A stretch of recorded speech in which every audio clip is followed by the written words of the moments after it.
ఏమైంది ఆనంది? ఏమైంది ఆనంది? కళ్ళు తెరవానంది. కళ్ళు తెరవే. ఏమైంది ఆనంది? ఎవరు మీరు? పేషెంట్ని ఎందుకు డిస్టర్బ్ చేస్తున్నారు? నేను ఆనంది ఉంటున్న హాస్టల్ వార్డన్ని. వీళ్ళు తన ఫ్రెండ్స్. ఓ, ఈ అమ్మాయి పేరు ఆనందినా? అవును. ఆనందికి ఏమైంది? తను ప్రెగ్నెంట్ అన్న విషయం వీళ్ళకు చెప్పడం ఎలా? యాక్చువల్లీ ఈ అమ్మాయి సిస్టర్, ఈ అమ్మాయి స్పృహలోకి వచ్చాకే ఏమైనా చెప్పగలం. స్పృహలోకి రావడానికి ఇంజెక్షన్ ఇచ్చాం. చీఫ్ డాక్టర్ వచ్చాక అన్ని వివరాలు చెప్తారు.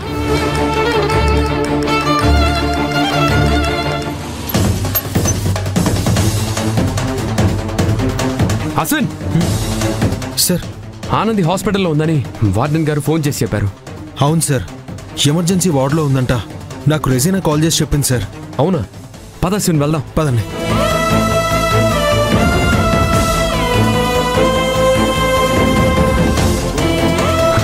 ఆనంది,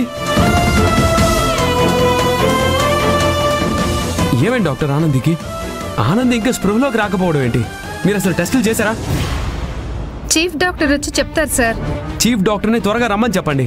సార్, ఆవిడ ఎమర్జెన్సీ కేసు చూస్తున్నారు, వస్తారు. అంటే ఇది ఎమర్జెన్సీ కేసు కాదా?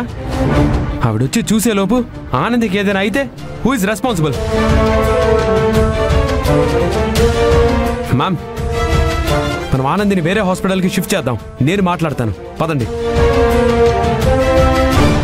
ఇలాంటి సమయంలో తొందరపడడం కరెక్ట్ కాదేమో అనిపిస్తోంది సార్. వీళ్ళేదో ట్రీట్మెంట్ చేశామని చెప్తున్నారు కదా, దాని రిజల్ట్ ఏంటో చూశాక మనం ఒక నిర్ణయం తీసుకుందాం.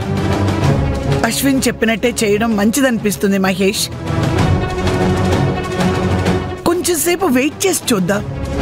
కానీ ఇక్కడ ఎవరు ప్రాపర్గా రెస్పాండ్ అవ్వట్లేదు కదా మేడం.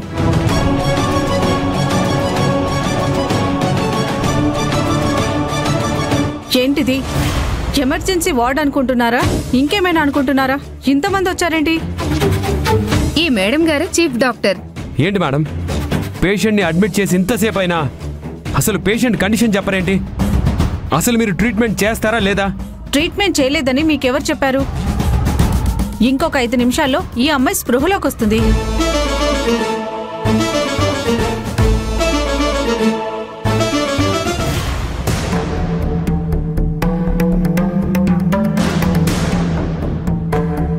ఆనంది, ఆనంది కళ్ళు తెరిచింది.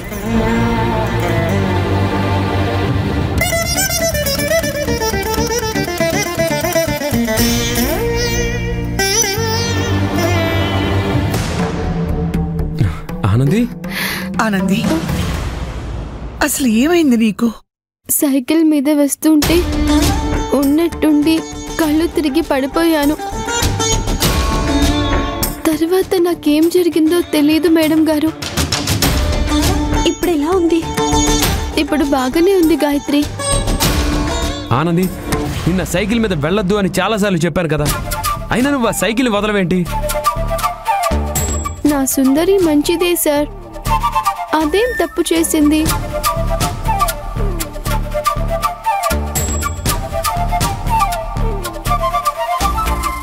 మీ ఇద్దరూ ఇక మీదట దూరంగా ఉంటే మంచిది.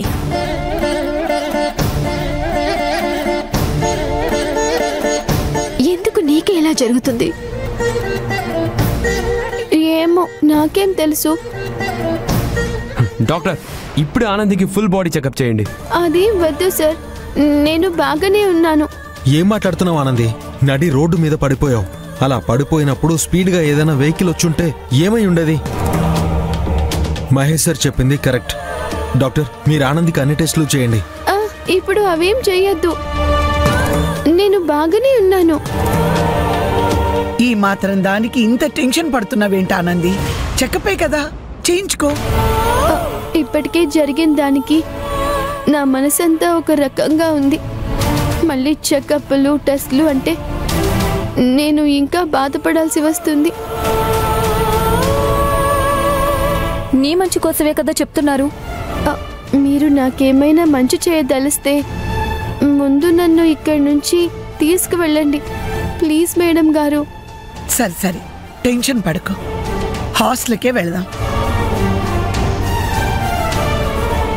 బిల్ ఎంత కట్టాలో చెప్పండి. లేదు మేడం, బిల్ కట్టక్కర్లేదు. ఈ అమ్మాయిని ఇక్కడికి తీసుకొచ్చిన అతను బేసిక్ ట్రీట్మెంట్ కి డబ్బు కట్టారు. అతనెక్కడా? ఎవరు మేడం గారు అతను? నాకు తెలీదు. అతనే నిన్ను హాస్పిటల్లో చేర్చాడంట. నేను చూసిన తొందరలో నేను అతని గురించి మర్చిపోయాను. డాక్టర్, అతని డీటెయిల్స్ ఏమైనా ఉన్నాయా? మాకు తెలీదు. ఒకసారి రిసెప్షన్లో అడగండి, నెంబర్ దొరకచ్చు. నా దగ్గర అతని ఫోన్ నంబర్ ఉంది. ఒక్క నిమిషం, నేనే చేస్తాను. మీరు కాల్ చేస్తున్న నంబర్ ప్రస్తుతం స్విచ్ ఆఫ్ చేయబడింది. స్విచ్ ఆఫ్ అని వస్తుంది. తను సొంత అన్నయ్యలాగా నన్ను హాస్పిటల్లో చేర్చి డబ్బులు కూడా కట్టాడు. తను ఎక్కడున్నా బాగుండాలి.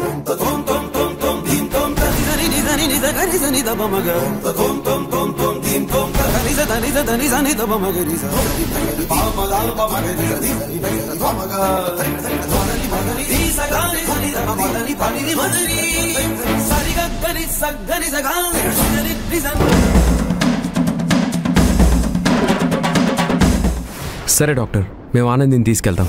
ఓకే, తీసుకెళ్ళండి. రా ఆనంది. జాగ్రత్త.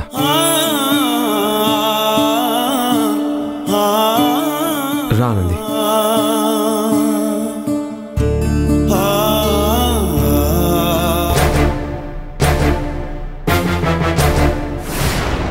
మేడం, అమ్మాయి గురించి వాళ్ళతో చెప్దామా? ఇక్కడ పని చేయాలని లేదా నీకు? ఆ అమ్మాయి కన్ఫర్మ్ గా ప్రెగ్నెంటే మేడం.